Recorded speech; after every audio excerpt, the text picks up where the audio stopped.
compatriotes, frères, sœurs, amis et défenseurs de la liberté, je m'adresse à vous aujourd'hui, le jeudi 11 octobre 2023, une journée qui promet d'être riche en informations cruciales. Je vous encourage vivement à vous joindre à nous en grand nombre, à partager cette vidéo avec vos amis, et à inviter tous ceux que vous connaissez à nous rejoindre. Nous avons des nouvelles de la plus haute importance à vous transmettre, des informations qui vont révolutionner la situation en Afrique, et il est de notre devoir de les partager, avec le plus grand nombre. Pour ceux qui ne me connaissent pas encore, je suis votre humble serviteur, et vous êtes actuellement sur Chrisiapi TV, une chaîne panafricaine dédiée à la résistance et à l'information. Notre mission est de vous tenir informés de l'actualité politique en Côte d'Ivoire, en Afrique et même au-delà. Aujourd'hui, nous allons plonger au cœur de l'actualité au Burkina Faso, au Niger et au Mali, des développements qui auront un impact non seulement sur ces nations, mais sur l'ensemble de notre continent. Je vous demande donc de partager cette vidéo en masse, d'appuyer sur le pouce bleu, pour montrer votre soutien, car ce que nous allons vous révéler, est d'une importance cruciale pour l'avenir de l'Afrique. En effet, le retrait des troupes françaises du Niger a commencé, comme l'a indiqué l'état-major français. France 24 parle de la fermeture d'une page de l'histoire de la présence française en Afrique.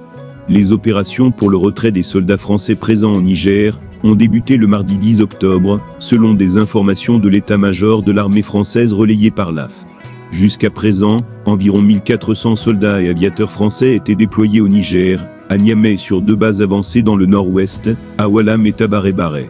Ils étaient impliqués dans la lutte contre le terrorisme, aux côtés des forces nigériennes. Le retrait de ces troupes avait été exigé par les généraux nigériens peu de temps après leur prise de pouvoir à la fin du mois de juillet. Le président français, Emmanuel Macron, avait annoncé leur départ à la fin du mois de septembre. Selon des informations provenant des forces armées françaises, les premiers départs ont effectivement eu lieu, ce qui a été confirmé par les autorités militaires nigériennes. Elles ont également évoqué la présence d'une escorte de l'armée nigérienne aux côtés du convoi en cours de retrait. Cependant, le communiqué du pouvoir militaire, diffusé à la télévision nationale, Télé Sahel, n'a pas précisé la destination de ce convoi terrestre. Parallèlement à ce retrait terrestre, un avion transportant du matériel français, ainsi qu'un premier groupe de militaires prioritaires, notamment pour des évacuations sanitaires, ont quitté le Niger. Cela a contribué à préparer leur départ de la région que l'on appelle les 3 frontières, située entre le Niger, le Burkina Faso et le Mali, où ces troupes étaient déployées. Il est important de noter que les voies de sortie du Niger sont actuellement limitées. Les frontières terrestres sont fermées avec le Bénin et le Nigeria. De plus, les autorités nigériennes ont interdit le survol de leur territoire par des avions français, qu'ils soient civils ou militaires, à moins d'obtenir une autorisation dérogatoire. Ces développements posent des défis logistiques importants liés au retrait des troupes françaises. Il convient également de mentionner que les militaires nigériens, qui ont pris le pouvoir en renversant le président élu Mohamed Bazoum le 26 juillet, se sont rapidement engagés dans un bras de fer avec la France, réclamant le départ de ses soldats, ainsi que de son ambassadeur. À la fin du mois de septembre, le président français, Emmanuel Macron, avait annoncé le rappel de l'ambassadeur de France à Niamey, Sylvain Ité.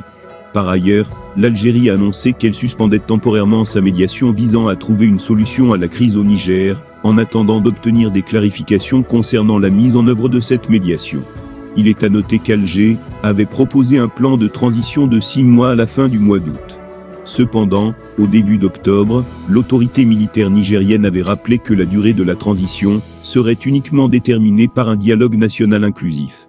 Peu de temps après leur prise de pouvoir, le général Abdourahmane Tiani, qui dirige actuellement le Niger, avait annoncé une transition d'une durée maximale de 3 ans. Ces développements sont d'une importance capitale et auront des répercussions sur la situation en Afrique de l'Ouest et au-delà. Nous continuerons de surveiller de près cette situation en évolution rapide et de vous fournir des mises à jour en temps réel. N'oubliez pas de partager cette vidéo et de vous abonner pour rester informé. Votre soutien est essentiel dans cette mission visant à faire la lumière sur des sujets d'importance majeure pour l'avenir de notre continent.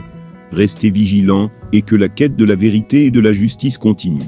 Nous sommes Chrisiapi TV, et nous sommes à vos côtés dans cette quête. Je vous remercie et vous souhaite une journée riche en compréhension et en solidarité.